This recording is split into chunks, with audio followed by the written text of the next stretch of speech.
We'll guide you through how to add or change an Instagram bio. If you find this useful, then consider subscribing and liking the video. Here we are on Instagram, and so you wanted to go and add or change your bio. So go and press your profile icon in the bottom right, or it will just go and be a user looking icon like a person, and that'll bring you to your profile.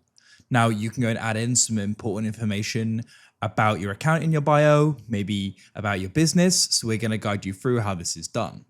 What you need to do is come right to the top above your feed and you'll find the option for edit profile, and you can tap there. You'll see different things you can go and edit, but you need to go to your bio and tap bio.